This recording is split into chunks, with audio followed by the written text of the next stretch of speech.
So Sierra, welcome to Palace. How does it feel to be here? Oh, it feels incredible. Being able to walk around and see everything today was amazing. I mean, the facilities are incredible, and yeah, I'm just really happy to be here. And what are you most looking forward to do living in London? The double-decker red buses are the things that you've seen a lot, and so I'm really excited to ride one of those during the winter when you can see all the Christmas lights. So you've played in the NWSL in the States and more recently in France. How were those experiences? Amazing. I think, I started my professional career in the US playing for San Diego, which was my hometown team. And so to be able to play in front of my family, my friends, my community was really incredible for me, a great way to start my career. And then I really wanted to do something different and challenge myself. And so I moved over to France and really loved my past 2 years there. I feel like I learned a lot and grew a lot as a person and a player. And now I feel ready to kind of do something different, come over here, really challenge myself and be in a really professional environment, and I'm really excited to get started. Now talk us through your college career as well.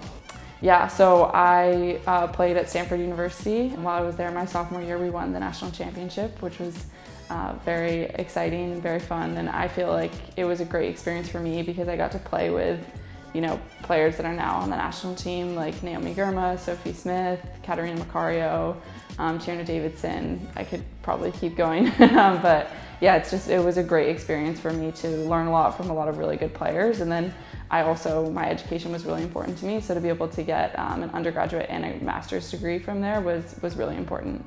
So you're making your move to England now. What are you most looking forward to in playing in the WSL? I mean, I think, I've grown up watching the WSL, I've grown up watching the Premier League, and to be in an environment where you're playing for and against these clubs that, I've only dreamed about being a part of and watching and being actually present there it's really a dream come true. And I think the WSL is the best league in the world, and so to be able to play in that is truly a dream come true. Is there any team or player in particular that you're excited to face? So many. As a midfielder, I have always really loved watching Keira Walsh play.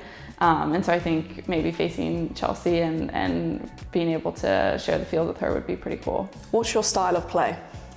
I would say I'm a hardworking player and a technical player, so I run around the field, break up the play, and then like to move the ball around, switch the point, and advance the ball forward. Now, moving away from you on the pitch, tell us a bit more about your women's football podcast. I do a podcast with my friends called Beyond the Game, and it's really talking about beyond the game, the mental side of football. And so we talk to a lot of our friends, interview a lot of different people in the sport, and just kind of learn a little bit more about what's going on off the field and some of the things that they use and some of the mental tools and strategies that they use to really perform and be their best on the field, but also just in life in general. So you've mentioned it a bit there, but you're also a mentor and an advocate for mental health. How important is that for you to kind of speak out about that? It's so important for me. I think mental health is massive, and it's not talked about enough. It's getting to that point, but it hasn't been. And so I'm really passionate about speaking out about it because I think that everyone's going through something and everyone's struggling in their own way. And the most important thing is that you don't feel like you're going through it alone. And so that's really why I've wanted to be a mentor and start the podcast, because I want people to feel like, yeah, I'm going through something hard, but I have all these people that are there to support me and walk with me through it, and we can kind of hold each other up together. And finally, what can Palace fans expect from you? Oh, I'm going to give it my all. I'm always going to give 100% every single match. I'm very competitive. I hate to lose, so I will be working as hard as possible until the last whistle.